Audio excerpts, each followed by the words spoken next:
Welcome to Planted, Finding Your Roots in STEM Careers. Journey with us as we navigate the winding path into plant-related careers with professionals who have taken root or are still branching out. I'm Megan Wiesbrook. And I'm Jessica Turner-Scoff. In this season of Planted, we are exploring the fields of opportunity associated with plant-focused STEM careers. And our guest today gets to talk about his time in the field while working in the industry sector at International Paper. That's right. We are so excited to be talking to Jeremy Poirier, or Poirier, depending on what part of the country you're from, about his time in the field, what it's like working as a fiber supply certification and sustainability manager. Welcome, Jeremy. Welcome. Thank you for having me. Now, Jeremy, we always like to start our episodes with taking three seemingly different things and then showing how your story connects them. So can you tell us a little bit about swallowtail kites, sandy beaches, and how people are all related? Sure. I guess I'll start with the swallowtail kite. The swallowtail kite is this kind of fantastic, large hawk-sized bird that nests in the U.S. Southeast, primarily near the coast. And it does this long distance migration all the way down to Brazil and then flies back to the same areas every year. I've been involved with this species because the last couple of years, we've partnered with the American Bird Conservancy and some biologists from the Avian Research Conservation Institute. And we have radio tagged 3 of these great birds and really watched them use the working forest around our Georgetown paper mill, the same forest that we're procuring fiber from and making these great products. These birds are utilizing those same forests. So it's really a neat project. Your second one, sandy beaches, that's related to where I grew up. I grew up in Indialantic, Florida, which is a small beach town on the east coast of Florida, just south of Daytona. I don't know, I was kind of like every other high school kid. I enjoyed being outdoors. I liked playing soccer, liked hanging out with my friends, grew up on the beach. It was a lot of fun. And I guess somehow got all tangled up in the U.S. South. And here I am in Louisiana working for a large forest products company. It's been great. I've been with IP this is my 25th year now. And the last one, they're people. I'm in the wildlife field. I'm in the forestry field, but most of my work or all of my work is really related to people. I do some recruiting for the company, and it's kind of interesting to talk to kind of young kids who are in school and thinking they want to get into forestry and wildlife because they don't want to interact or work with people. And I usually tell them that is definitely not the case, or at least if you want to be successful, it's all about people and influencing people and talking to people and understanding, who owns forest lands and who gets to work with wildlife and how all these things interact. So having good, strong people skills is always important. Well, Jeremy, I know we are super excited to talk about sustainable forestry, working forests, indicator species, and the commercial paper industry. So why don't we'll just get right started. So, Jeremy, when you describe your position as a wildlife biologist, can you talk a little bit about how that particular role connects plants, paper, and trees? No, that's a good question. I think it's really related to what we're hearing from our customers and other stakeholders. I think all of us have an affinity for trees and forest. We like to say we take a high emotion resource like a tree and kind of turn it into a low emotion product. If you think about a box. And so it's really important for us to think about, and it's important for our customers for us to show them, how we can do this responsibly and sustainably. And that's kind of where I come in. As a biologist, I can talk about things like biodiversity and how different plants and animal species are affected by our sourcing. It's really, that's one of the things I really love about my job. I really enjoy taking our customers out and showing them all the different, age classes of a forest, where we can talk about when trees get replanted and they're growing. We've got these young forests, and they provide all kinds of habitat for these, what we call early successional wildlife species, including several species of neotropical birds, the prairie warbler, the yellow-breasted chat, the indigo bunting. All birds that need that young forest condition And then as those trees grow up and the forest and the habitat changes, then we get a whole different suite of species that utilizes that. And when we do different types of forest thinnings or, partial harvest, then different wildlife is affected by that. So it's really important, I think, for our customers to understand how this whole cycle work and, kind of really what sustainability and responsible forestry looks like on the ground. Yeah, it's so interesting when you think about all the different species that are out there and all of the different habitat requirements. And, the land is, there's always been some level of disturbance, especially with any land that has ever had humans on it. There have been disturbances, which has led to, certain habitats that certain species need. So it is really interesting talking about how you can watch a forest and not only see the physical aspects of the trees, more of the structures in the ecosystem change, but then also the species alongside of that. So that's got to be cool to witness firsthand. Can you talk a little bit about your educational background and kind of how you, from undergraduate to, I know you entered the working world and worked for the industry, but I also know you have your master's. So if you can kind of walk us through that process, that'd be great. Sure. So yes, I have a BS in biology from Presbyterian College, which is a small school in Clinton, South Carolina. After I graduated, I actually took a temp job with International Paper. I started, I guess that was back in '96, at our kind of research and it's kind of our experimental forest. It was a 16,000 acre forest in Southwest Georgia. And I really just kind of got to literally get my boots dirty and, kind of figure out how I kind of fit into this big game. I did everything from prescribed burning to learning how to mark timber to I was involved with a really neat project on recovering or helping to recover an endangered species, which is the red cockaded woodpecker. Kind of an interesting twist there is I was working on that project. I had a meeting at Clemson University with the recovery coordinator for the red cockaded woodpecker. His name was Ralph Costa. And Ralph actually during the meeting asked me, heck, this is really cool stuff you guys are doing. Why don't you get a master's out of this? Oh, I told him I'd love to do it. I was kind of happily employed at the time and went back and talked to some folks at IP and they said, just, if you can make it happen, go after it. I actually kind of got involved in a program where I was able to go back to school, to go back and get my master's at Clemson and still work for the company. Moved around a couple times. And so here I am. I'm in Shreveport, Louisiana, and been with IP now for over 25 years. It's been great. I love this story just because I think people often fall into the kind of that trap that you have to go and to graduate school right after you finish your undergraduate experience. And instead, you can build life skills, you can figure out what you want to do. And then sometimes, like in your situation, you can have the company you're working at actually, help you out and work with you to get your higher education or your master's or whatever. So I just think that's really great to showcase that opportunity that's available. So you don't have to immediately be like, okay, I just finished my senior year of college and off I go. It's great to be able to get more life experience and figure out what you want to do. So, Jeremy, I'll be honest, I was really surprised when we first spoke and we learned that a lot of the land that we get our timber products from is within private land ownership. And that's, one of the reasons why sustainable forestry is so important, besides that, we want future generations to have forests, is that it's important to kind of connect the people that are, those private landowners that are maintaining those lands so that the forest can benefit both, the environment as well as their family, future generations on the line. So planting and replanting.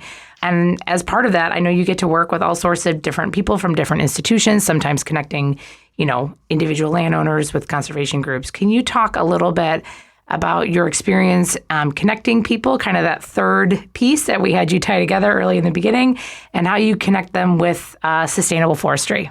No, it's a good question. And yes, you're correct. Particularly the U.S. Southeast, a lot of people don't know this, the forest land is primarily owned by private individuals. I kind of like to think of that almost in two buckets. There's this kind of industrial landowner, large corporate ownership that can own millions of acres. but I think the largest portion is owned by these family forest landowners, and the acres that they own can vary in size. It can be a couple acres all the way up to a couple thousand acres, up to 15,000, 20,000 acres.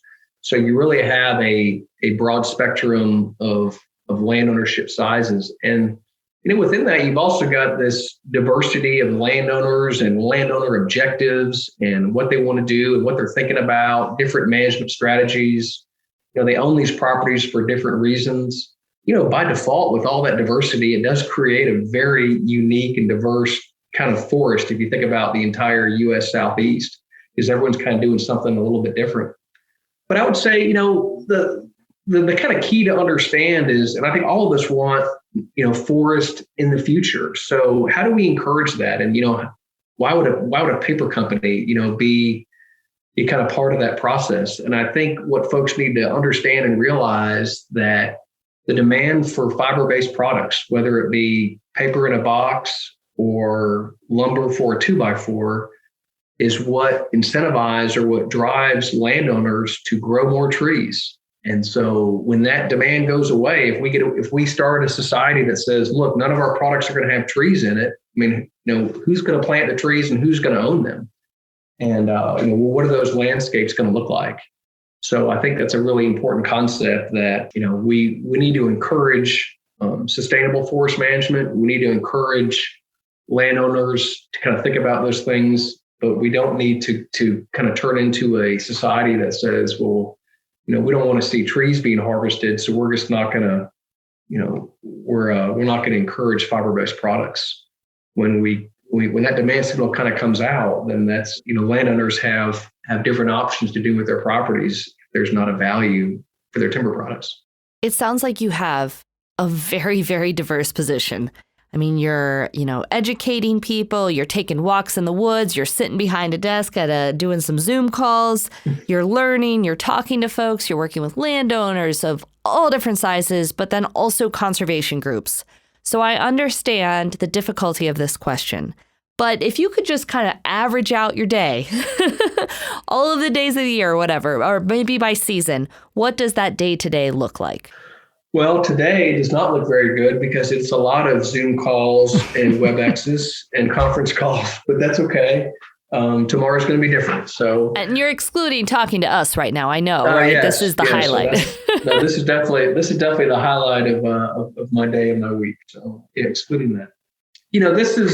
It's a good question, and I appreciate you bringing up the kind of seasonality stuff. We've talked about birds a little bit here, and this is kind of a magic time for kind of U.S. forest.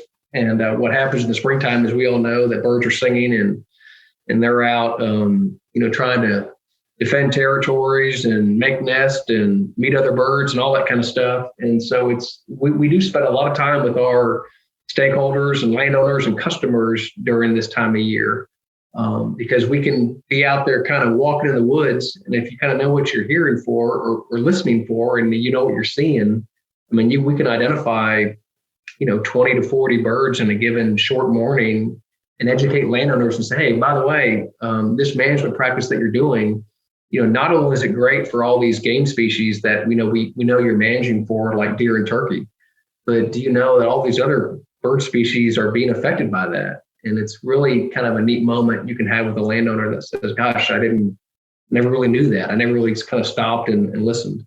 So that's always a lot of fun. So I would say during the springtime, this is a pretty busy time for me to be out in the field.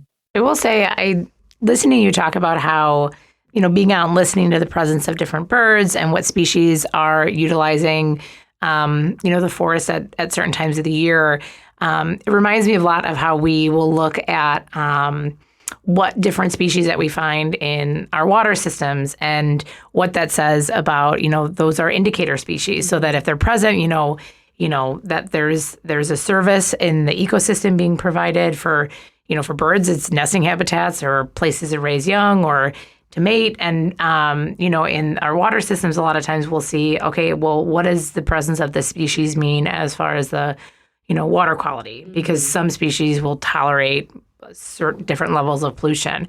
So I think it's super interesting to think about birds in that way as an indicator species in different forests. And that part of your role is getting to kind of share with different landowners, what it is besides the very observable animals and larger mammals that you see, but some of the other species that are kind of taking advantage as they migrate through. I just think that's such a cool aspect. And I don't know, I'll let you answer this part about the best part of your job. But can you share with us a little bit what in your mind is the best part of your job and why you like working for a large paper company? Yeah, I'll answer the first one. And we've talked about it a couple of times, but I think that whether it be a customer or some other stakeholder or a landowner, when you can, when you can go out to a particular forest or one that's been managed, and you can kind of really talk through. Well, it's just really a neat story when you look at for example, let's just say a young forest. So you've got a 3 to 5 year old young planted forest. And that the landowner was able to do a responsible harvest. He got the tract replanted. That generated all these products that we use every day. You see all these young trees growing. That there's carbon sequestration happening. You see the streams being protected. You see clean water. You hear the different birds that are using all these different forest types. I don't know. I think that's what kind of resonates the most. And I think, whether it be a landowner or a customer, to kind of see the light go off and say, okay, now I understand what sustainable forestry is. I think that's always been kind of a fun moment for me. As far as working for IP, it's a great company. Like I said earlier, it's been the only career that I've ever known. This is my 25th year, 26, I guess, if you count the internship work. We've got great leadership. We've got great people. I believe in our Vision 2030 sustainability goals. I believe real strongly in kind of where we're going. IP has given me the opportunity to do a lot of different things in my kind of short career. That's definitely been something that I have enjoyed, kind of waking up maybe every day doing something maybe a little bit different, and knowing that after a couple of years, if I saw an opportunity out there and I talked to my supervisor about it, and I was kind of excelling where I was, that there'd be opportunities for me to kind of do something else. And I think that's a really good thing about working in a large corporation. I mean, like I said, I grew up on the beaches of Florida. I had no idea I was going to be in Northwest Louisiana, working with private landowners and our customers and talking about sustainable forestry. Isn't it so funny how life can just go on that journey and you end up someplace very different than you thought you would be? But it's really cool when you get to look back and see how it all fit together. Now, so somebody who is starting to think about their career and they are extrapolating forward, but what would be something that they should know if they're thinking about trying to go for a position like yours someday in the industry? Yeah, the wildlife field, probably like most any fields, is very diverse. And, there's positions out there that are very kind of hands-on wildlife management stuff. When I do some recruiting myself and run into potential candidates that are really looking for, I usually steer them more toward the Fish and Wildlife Service. There's some great roles, in the government that are really kind of very species specific.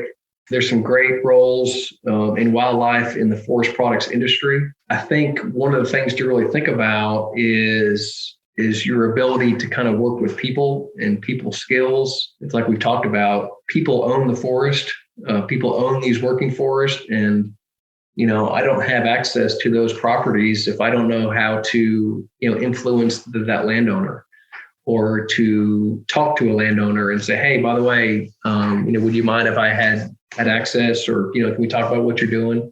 I think it's really important. I mean, I think I've told some people this, as a wildlife biologist, understanding timber and timber markets and timber prices is really important. I mean, I've been able to really access landowners because they want to talk to me about our markets and their timber and what is it worth these days and where's the market going. So I get to go on a lot of pieces of property talking about timber value, but I can also talk about wildlife while I'm back there. So if I didn't have that, I think diversity of skills and maybe just knew about one species of wildlife, it might be pretty hard for me to access to some of these properties and talk to these landowners. I know in season 2 of the podcast, we talked a lot about skills in STEM and communication and collaboration. Those are all top things to be able to connect with others around, because, I mean, there are some roles where you do things independently, but sometimes you have a funding source or, you're collaborating with other researchers. So very, very few times you work in a vacuum. And I love that you highlight that because I think it's super important. And if you don't mind me saying, I think it's a really important skill, I think, to have is maybe a little bit of humility. I think we could all be a little bit more humble these days. And, just to be clear, I don't own these properties that I'm privileged enough to walk out on. And I hopefully do a good job of really, I guess we like to say it this way, is we like to celebrate first and maybe recommend second. So look, these landowners have invested years of their resources and time into these properties, and they are very well managed. I don't go out there and pretend I'm gonna kind of change things or need to kind of change anything. I mean, those landowners need to be recognized first and foremost because they're doing some really unbelievable things. And I think they probably appreciate that. And then we can just have a conversation after that. But you can understand how maybe defensive they would get if they think that I want to come out here from, and tell them really what to do. So I think being humble is a really important skill to have. I would agree.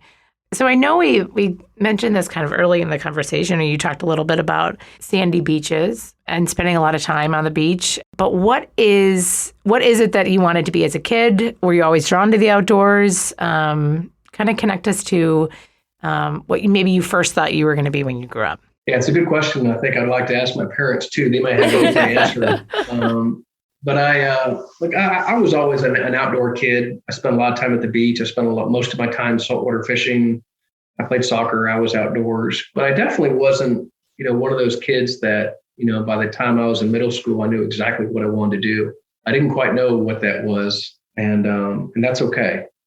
I remember watching Jacques Cousteau and the National Geographic shows and kind of wishing I was on that ship and scuba diving and doing all that stuff.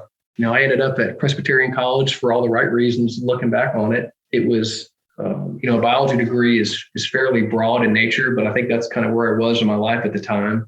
And so I think I realized maybe somewhere during undergrad, I was like, look, if I'm going to be a marine biologist, I'm going to be kind of isolating myself to locations on the coast. And there sure is a lot of country in between the Pacific and the Atlantic. So maybe I ought to pick something that has some more options for me.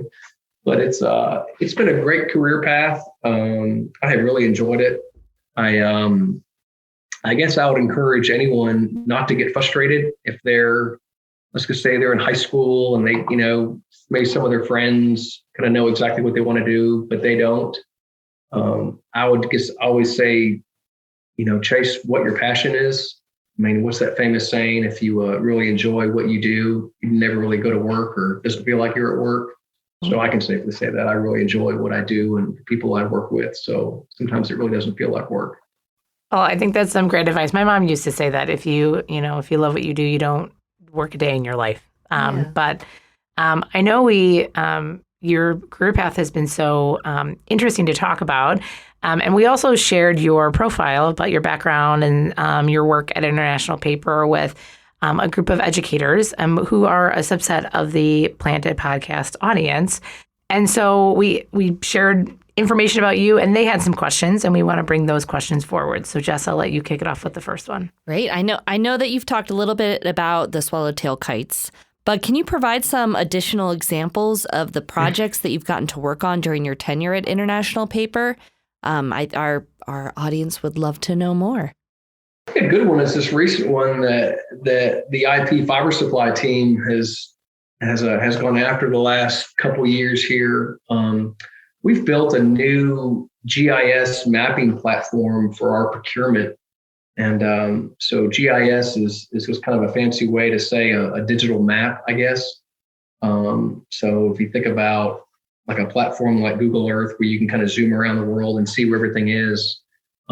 We've built that internally with some really neat software that we can we can map out all kinds of neat stuff in our procurement basins. So, we're buying fiber around our paper mills, and what we can do with this software is upload all these, let's call them conservation layers.